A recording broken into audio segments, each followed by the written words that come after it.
Señor presidente, bueno, creo que varios senadores y tal vez algunas legisladoras que tenemos cierta antigüedad en estas lides y que hemos pasado por distintos gobiernos, en distintos presupuestos, distintos debates, debemos confluir en algo y coincidir en algo. En realidad no estamos discutiendo hoy una ley de presupuesto, no una ley de presupuesto en el sentido de lo que es el presupuesto, de lo que fue pensado, la propuesta del gobierno que utiliza determinados instrumentos de la macroeconomía, políticas públicas, para, orientando el gasto y la inversión del Estado, tener un modelo de desarrollo, un modelo de gestión del Estado. No estamos ante esto. En realidad, estamos ante planillas que fueron diseñadas para cumplir el déficit cero, que en realidad, bajo el título de déficit cero, que ya lo tratamos una vez en el 2001, inclusive, como ley durante el gobierno de la Primera Alianza, bajo la ley de déficit cero se esconde un diseño, un dibujo, si se quiere, como han dicho en forma reiterada senadores y senadoras, destinados al pago de la deuda y fundamentalmente bajo la égida de la planificación del Fondo Monetario Internacional. Con lo cual, en realidad, no estamos tratando la ley del presupuesto, sino una ley de déficit cero. Ahora bien,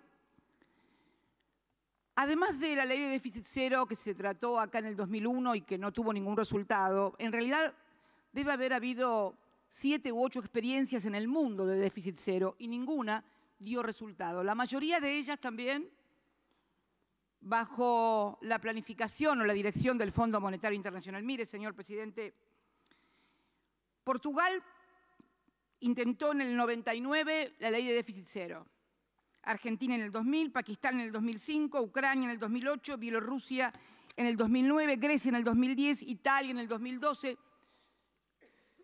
En ninguno de estos países dio resultado. Algunos números.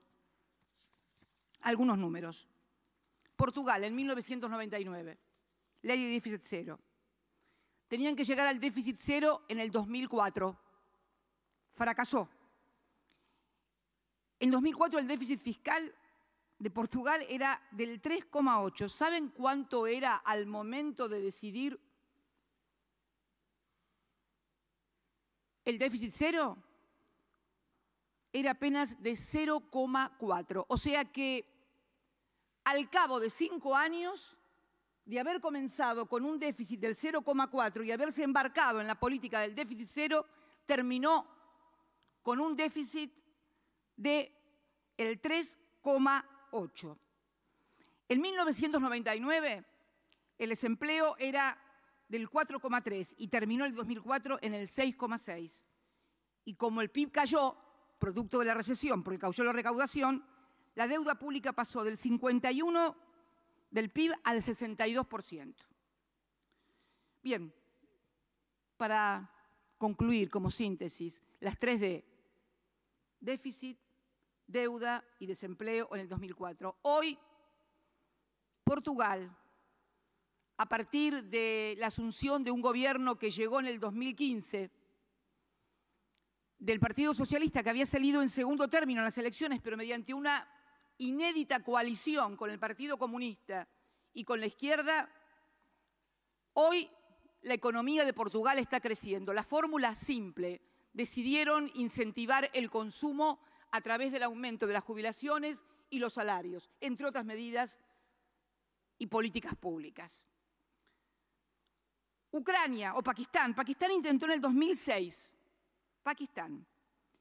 Y se puso como objetivo llegar al déficit cero en el 2008. Esto es notable, el caso de Pakistán, porque Pakistán tenía superávit primario del 1,6 y llegó al 2008 con un déficit del 2,9. allí también tuvo que intervenir el Fondo Monetario Internacional. Ucrania, en el 2008, anunció déficit cero para el 2009, fracasó, pasó del 3 al 6. En fin, no hay Grecia, tal vez el caso más paradigmático y más conocido. No se conoce ningún caso exitoso, ninguna experiencia exitosa en materia de aplicar el famoso déficit cero. Y tal cual lo dijimos cuando se trató el presupuesto del año pasado, el 27 de diciembre, yo creo que hay un mal diagnóstico del gobierno de concebir al déficit fiscal como el gran problema de la Argentina. En aquella oportunidad dije que el gran problema de la Argentina, estructural de la economía argentina, era la restricción externa, la escasez de dólares para sostener en forma equilibrada y permanente la actividad, el desarrollo y el crecimiento de la economía. Este es el gran problema que tiene la Argentina, además de una economía bimonetaria, sumado además a una falta de proyecto, de modelo de inserción internacional en un mundo que vaya por la cuarta revolución industrial. No tenemos un modelo de inserción.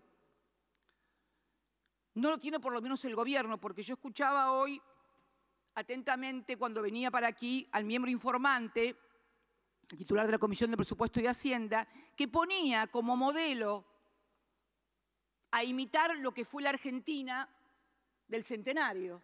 Decía, hace 100 años éramos el primer país del mundo, éramos el primer país del mundo en una economía absolutamente primarizada, agroexportadora, sin valor agregada. Y quiero recordarles a todos que se celebró el primer centenario de la Argentina bajo el estado de sitio por el grado de represión y de rebeldía que había creciente ante la miseria y la pobreza generalizada. Pero bien, se sigue insistiendo en que el déficit, y no estoy sublimando el déficit fiscal, no estoy diciendo viva el déficit fiscal, estoy diciendo que el déficit fiscal puede ser un instrumento contracíclico en etapas de recesión. De hecho, en pocos días más se va a celebrar aquí una reunión del G20. ¿Sabe cuáles son los resultados fiscales de los países y de las economías más grandes del G20? Esto es informe del 2017 del Banco Mundial. Resultado fiscal como porcentaje del PBI de Brasil, 7.80 de déficit. China, 4 puntos de déficit. India, 6.50. Arabia Saudita, también miembro del G20, 7.30. Australia, que siempre nos es presentada como un modelo a imitar y a seguir, 2.20 de déficit. Estados Unidos, 4.60. Bueno, todos sabemos que el déficit más voluminoso, tanto fiscal como comercial, es de Estados Unidos, la primera economía del mundo. Quiere decir que entonces, si la primera economía del mundo es la que tiene el mayor déficit comercial y fiscal, el déficit es un instrumento y no el problema más importante de la economía. Mire, en los países que van a venir ahora en el G20, solamente 2 son superavitarios. 2 únicamente tienen un resultado positivo en materia fiscal.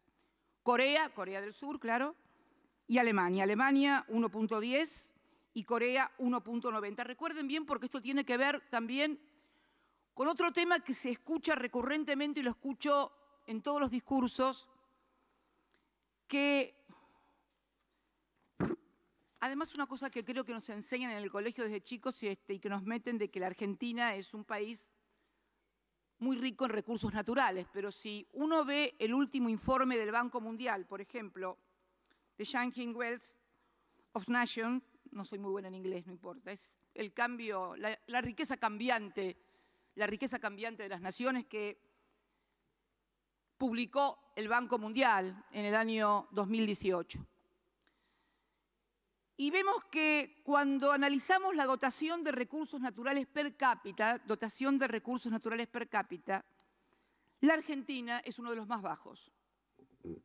16.185 dólares per cápita de recursos naturales contra un Perú de casi 25.000 dólares, contra un Chile de 45.000 dólares, contra un Brasil de casi 37.000 dólares, contra un Canadá de 52.000 dólares. Y quiero retenerme en este caso, en Australia. No debe ser la primera vez que se escucha que nosotros tendríamos que ser muy parecidos a Australia en el desarrollo. ¿Sabe cuánto tiene Australia de dotación de recursos naturales per cápita? 180.000 dólares. 180.000 dólares. Pero además, Australia, por su ubicación geoestratégica, por ser parte de la Comunidad Británica, por además ser un gran proveedor, primero del Japón y ahora, junto a Nueva Zelanda, también de la economía china, tiene una economía diferente a la nuestra. Pero me parece que hay una gran fantasía en creer que a través de recursos naturales vamos a salir. Mire, la Argentina no forma parte de una alta dotación con recursos naturales, para lo cual una estrategia de concentrarnos en estos recursos no solo es social y políticamente insustentable, sino que además es poco inteligente económicamente. ¿Qué quiero decir con esto, señor presidente? Que un presupuesto, en definitiva, un gobierno, tiene que definir cuáles van a ser los instrumentos macroeconómicos con los cuales va a impulsar el desarrollo de la sociedad. Nosotros siempre sostuvimos y ejecutamos a la demanda como, no el único, pero sí, no el único, porque la inversión es importante, pero no hay inversión si no hay demanda. La demanda como el gran dispositivo para el desarrollo y crecimiento económico. Por eso nuestros presupuestos eran expansivos. Mire, alguna vez fuimos criticados porque se decía, por ejemplo, que teníamos una vocación por los sectores humildes y alguien destacaba que había 17 millones de argentinos que recibían un cheque del Estado, en fin, etcétera, etcétera. Y hay una gran discusión hoy acerca de cómo definir a la oposición o al principal partido de la oposición, en este caso el peronismo, ¿no? Entonces hay discusiones acerca de qué es el peronismo, si de izquierda, de derecha, del centro, de arriba, de abajo. A mí siempre me han criticado algunos compañeros y compañeras por no mencionarlo demasiado al general Perón en los discursos, pero yo tengo una teoría respecto de los dirigentes peronistas que lo mencionan demasiado a Perón. A mí cuando los dirigentes peronistas tienen responsabilidades de gobierno, más que hablar de Perón, me gusta que hagan las cosas que hacía Perón. Me fijo más en esas cosas que en la repetición de las cosas. Y mire, leyendo, hoy escuchaba a la senadora por el Chaco, del modelo argentino para el proyecto nacional, sobre esta cuestión que estamos discutiendo del presupuesto, de la inflación, porque el otro gran problema que hay, que tiene la Argentina seguramente, es la inflación. Y algunos creen que la inflación es por el déficit fiscal o por emisión. Bueno, veamos qué decía el Perón León herbívoro, ¿no? El que vino después del exilio, de los 8 años de exilio, que venía descarnado, según sus propias palabras. Un león herbívoro, como se definía. Y hablando de animales también, es bueno recordar que, por ejemplo, las yeguas también son herbívoras. Bueno, el león herbívoro decía: es evidente que las recetas, entre comillas, internacionales que nos han sugerido bajar la demanda para detener la inflación no condujeron sino a frenar el proceso y a mantener o aumentar la inflación. Repito, las recetas internacionales que nos han sugerido bajar la demanda para detener la inflación no condujeron sino a frenar el proceso y a mantener o aumentar la inflación. Este es el Perón que le habla al Parlamento argentino cuando presenta el modelo nacional para el proyecto, el modelo argentino para el proyecto nacional. Y presenta en la parte que habla de régimen económico, habla de estas cuestiones.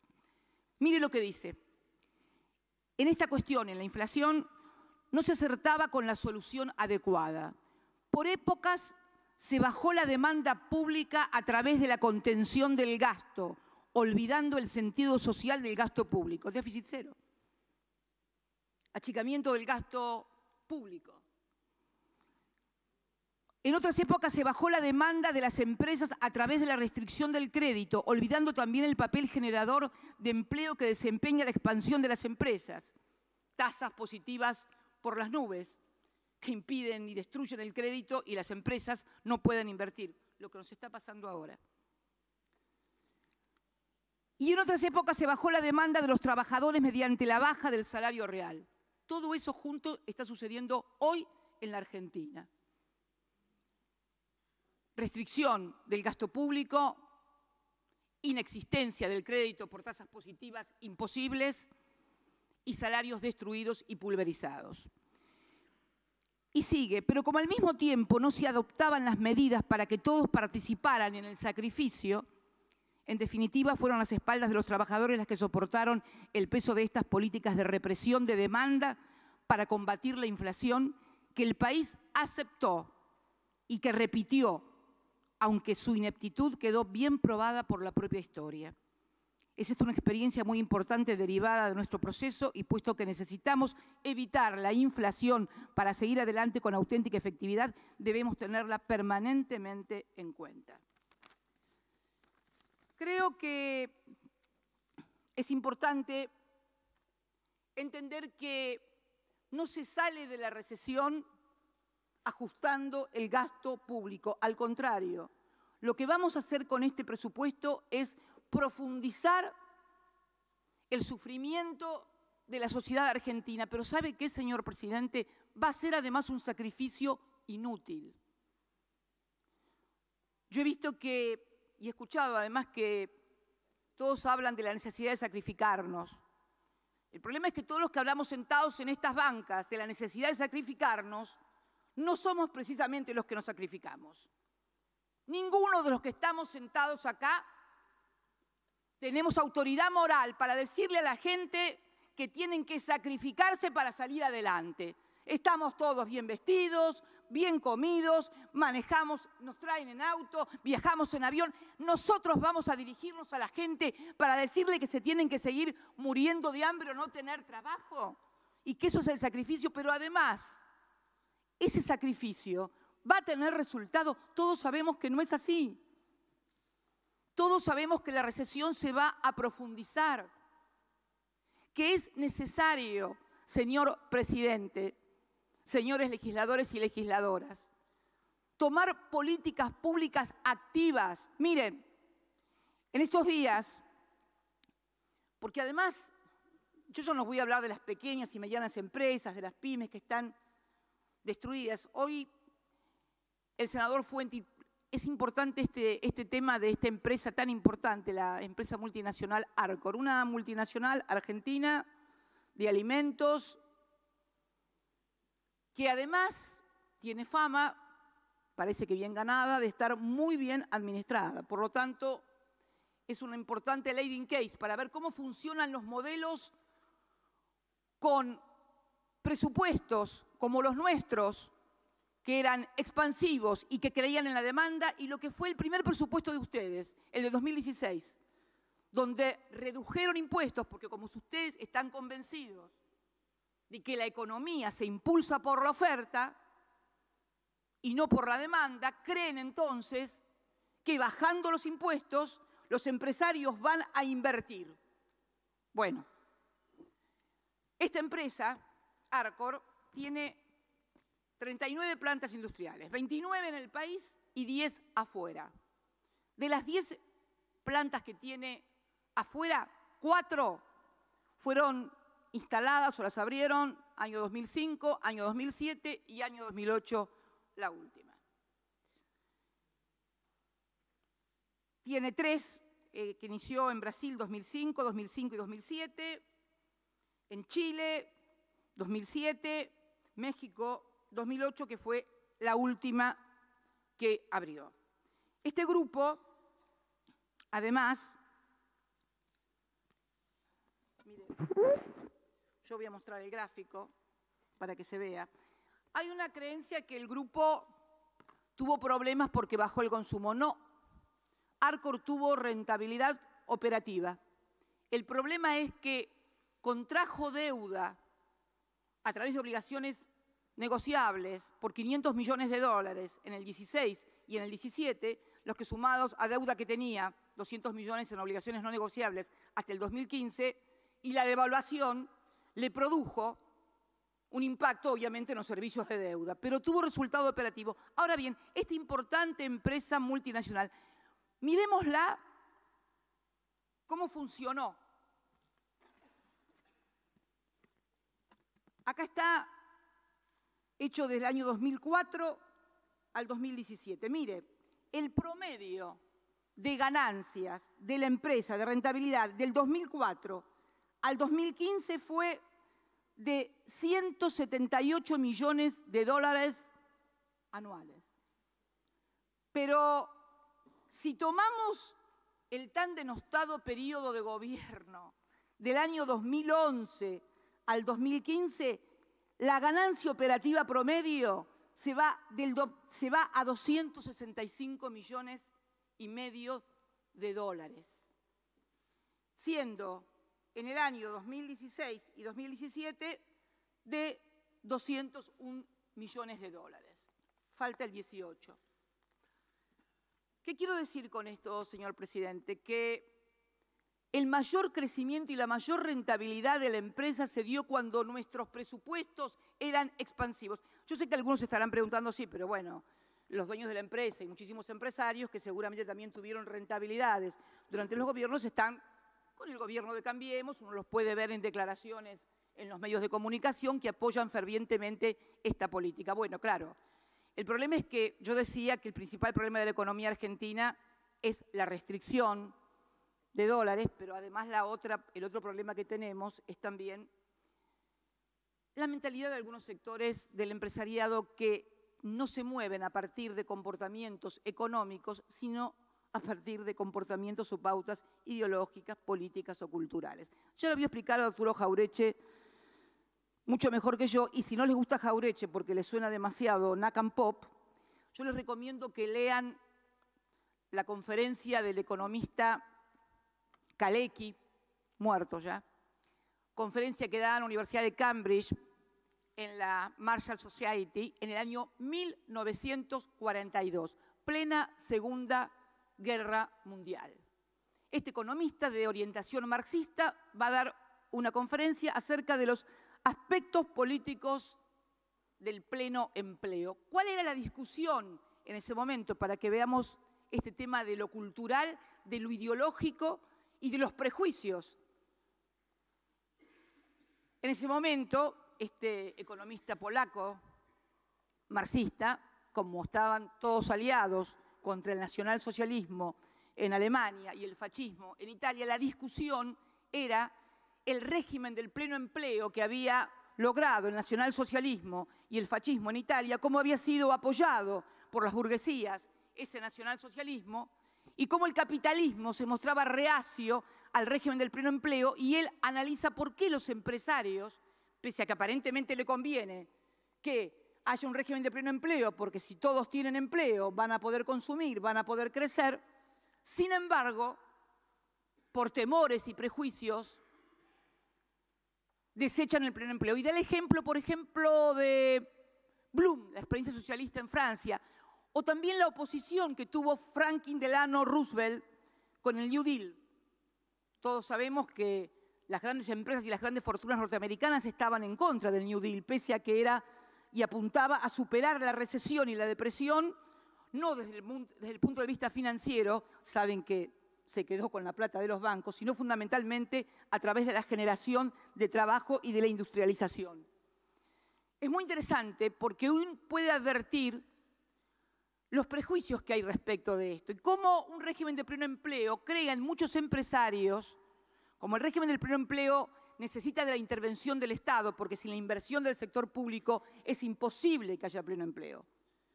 Sin la inversión del sector público a través del presupuesto es imposible que haya pleno empleo.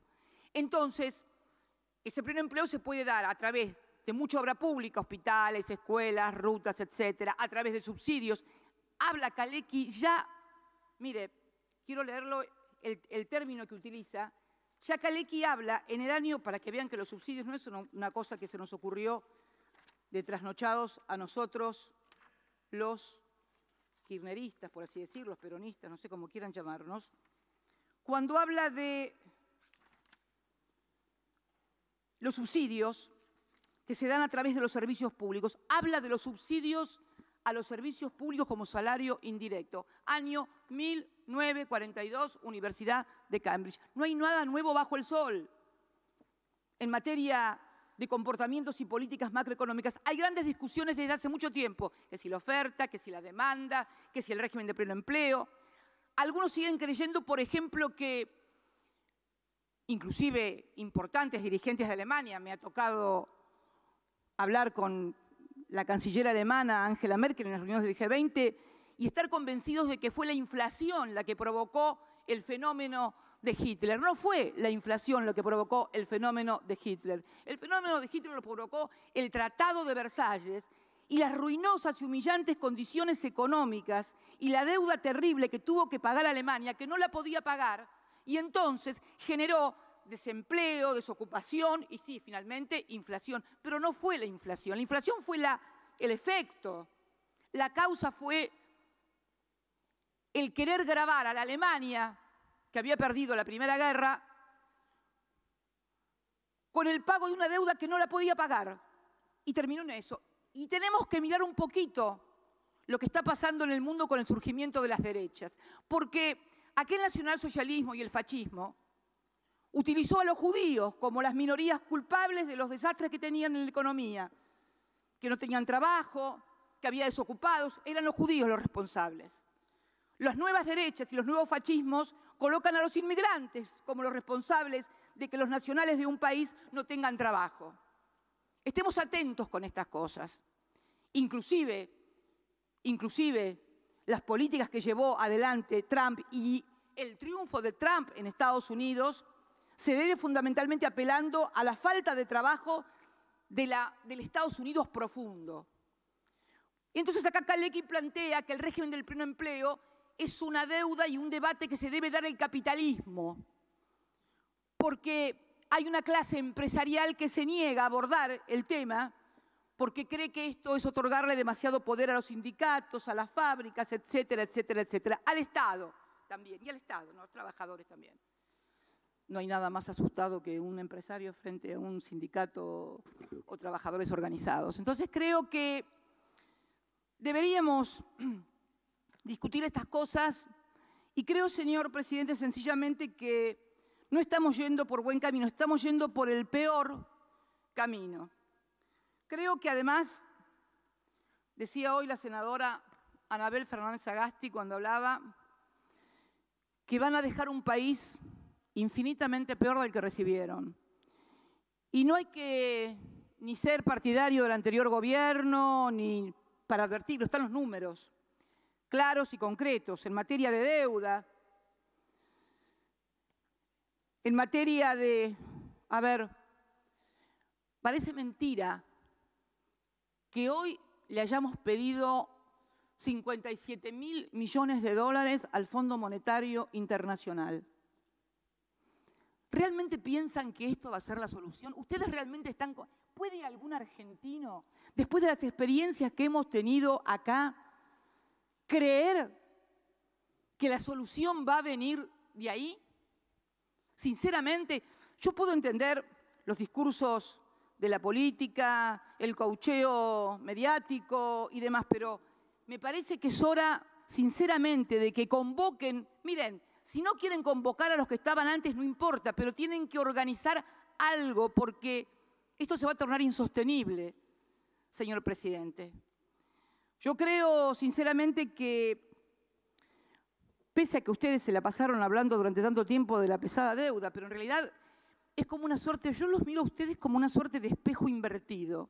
Es como que ustedes proyectan en los otros lo que realmente está pasando, lo que son ustedes. Y entonces se la pasaron hablando durante 2 años de la pesada herencia y la verdad que nadie sabe cómo se va a hacer para pagar en el año 2020 la formidable deuda que ustedes han contraído, que tampoco se sabe dónde está, porque en definitiva, ¿dónde están los más de 150.000 millones de dólares?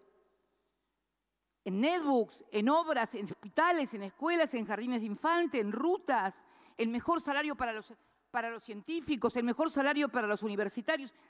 Está todo devastado, señor presidente. La pregunta es, ¿dónde fue toda esa deuda que contrajeron? Y yo creo que uno de los problemas que tenemos que abordar en el tema de la inflación, por ejemplo, y de la restricción externa, es también que tenemos otro récord. Argentina es el 5º país en formación de activos externos. Las clases empresariales o las clases finalmente terminan fugando la plata y formando activos en el exterior. Somos el 5º país. Primero son los Emiratos Árabes. Segundo, Venezuela. Tercero, Arabia Saudita. Cuarta, Rusia. Y quinta, la Argentina. ¿No les parece que eso tiene que ver también con la restricción externa? Ante la baja tasa de inversión de quienes producen, invierten, comercian, tienen negocios, industrias, comercios, empresas aquí en la Argentina. ¿No les parece raro también que tenga que ver con la inflación? Porque Arcor en los años 16, 17, 18 también tuvo rentabilidad operativa, vendiendo menos en volumen. Porque ¿sabe por qué no va a ceder la inflación? Pese a lo que ustedes creen que porque no va a haber plata van a bajar los precios, porque van a aumentar los precios para suplir lo que no tienen por volumen, por precio, que es lo que hizo Arcor, por ejemplo, tuvo rentabilidad. Su problema no fue un problema de rentabilidad operativa porque se le cayeron las ventas, que se le cayeron las ventas, porque aumentó los precios de una manera tal que logró suplir la rentabilidad que se le iba por venta. Esto es lo que tenemos que discutir. La concentración, mire, hablan de inflación. ¿No le parece que la concentración por sector de la economía tiene que ver también con la inflación, con la política de precios y de ingresos? Arcor, junto con Mondelez, que es una multinacional también de galletitas, tienen el 60% del mercado de las galletitas. 15 empresas explican casi el 70% de la industria láctea y la capacidad láctea de la Argentina. 2 empresas, Coca-Cola y Pepsi, el 78% de las gaseosas. Fideos, comida popular si las hay.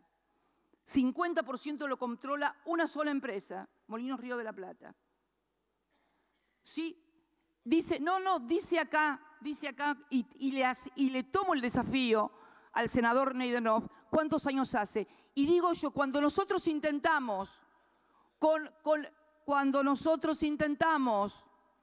y no intento dialogar con usted, senador, cuando intentamos políticas de precios, cuidados, defensa de la competencia, ¿de qué nos acusaban? Cuando tomamos, mire usted, se nos ocurrió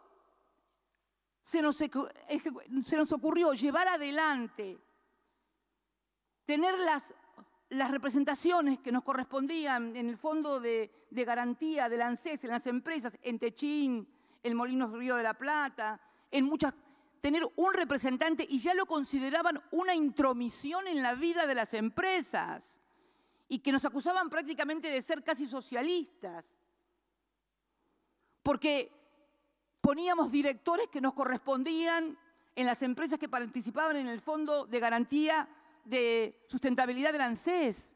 Cuando intentábamos aplicar, yo me acuerdo que a Shell, cuando Aranguren era el presidente, le quisimos aplicar el precio de las naftas desde la Secretaría de Comercio y nos dijeron de todo. No tuvimos apoyo de ningún partido político de la oposición para abordar el problema de la concentración de las empresas en la República Argentina.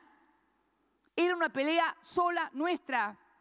La oposición, senador y senadoras, nos acusaba de que queríamos intervenir y socializar y apoderarnos de las empresas, cuando en realidad lo que queríamos era controlar este nivel de concentración, porque estas también son las causas de la inflación, además de la restricción monetaria y del comportamiento y de la cultura bimonetaria, pero para acabar con la cultura bimonetaria va a ser necesario un gran acuerdo político nacional, señor presidente, de derecha a izquierda, porque el problema de la escasez de dólares no es un problema ideológico, es un problema de sostenimiento de la actividad económica. Por eso digo, señor presidente, que no estamos tratando un presupuesto, porque nunca podemos discutir estas cosas.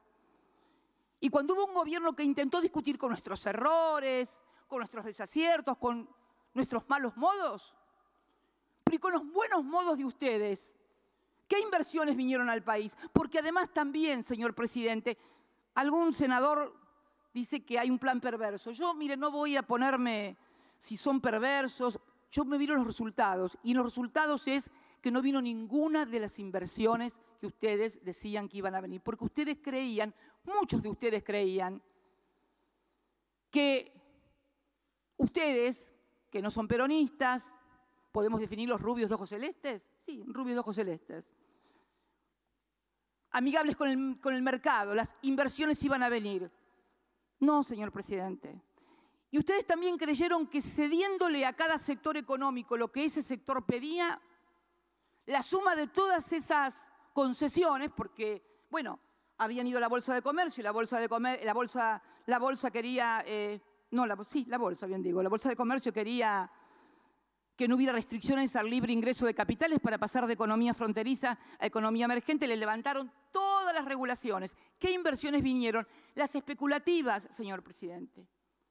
Las inversiones especulativas, no vino ninguna otra inversión. Creyeron que pagándole los fondos buitres también iban a venir las inversiones, tampoco vinieron las inversiones. Y así podíamos enumerar a cada uno de los sectores económicos, salvo a un sector, no le dieron lo que querían, que era el impuesto a las ganancias y libres paritarias. Salvo a la CGT, que los apoyaron muchos de ellos, a ustedes, a los demás les dieron todo. El problema es que la suma de las demandas sectoriales no da un total virtuoso, da lo que tenemos hoy. Sumar las demandas de los sectores y darle cumplimiento a cada uno de ellos no da final virtuoso, da lo que tenemos hoy. Por eso digo, señor presidente, que es necesario abordar una discusión en serio en el país. Y digo además que han tenido lo que no ha tenido ningún otro gobierno, una oposición que desde los fondos buitres, pasando por la reparación histórica, pasando por la reforma previsional y por todo lo demás, les votó todo lo que le pidieron. Hasta los presidentes del Banco Central. Fíjese, yo tuve a Mercedes Marcó del Pont y nunca pude conseguir que le aprobaran el pliego. Sin embargo, Adolfo Sturzenegger consiguió que le aprobaran el pliego. Mire usted, ustedes consiguieron algo que yo no pude ni con mi propia bancada. Por eso digo que, y esto tiene que ver también con algo que pasó también en la última reunión de presupuesto, cuando estuvimos el año pasado, el 27 de diciembre. Yo me acuerdo que en el discurso del senador que representa al bloque mayoritario, dijo que aún con nuestras diferencias y con nuestras visiones le iban a aprobar el presupuesto. Mire, y mire lo que decía. Y creemos que algunos rumbos, esto se pronunció el 27 de diciembre del año pasado. Y creemos que algunos rumbos el gobierno debe corregirlos. De lo contrario, indudablemente, algunas visiones que se han expresado en este recinto pueden acercarse a la realidad. Las visiones, por supuesto, eran las nuestras. No creo que estemos viviendo eso todavía, pero hay datos que son negativos. Pongan un ministro de Economía que regule la política monetaria, la política fiscal, la política del gasto. Tengan alguna centralidad en la perspectiva de la visión política. De lo contrario, el presidente del Banco Central va a seguir aplicando tasas de interés del 30%. El año pasado eran del 30%, alegremente. ¿Quién va a venir a invertir a la Argentina? Se preguntaba. Y bueno, mire cómo estamos ahora. Las tasas ya no son del 30%, son casi del 70%. Entonces digo, ¿es racional aprobar este presupuesto? Voy a obviar la lastimosa reunión de prensa del día 28 de diciembre del 2017, donde a 12 horas de que le levantaron la mano aprobándole el presupuesto, le cambiaron de un plumazo todas las variables, haciéndolos quedar a los que habían votado no muy bien que digamos, señor presidente.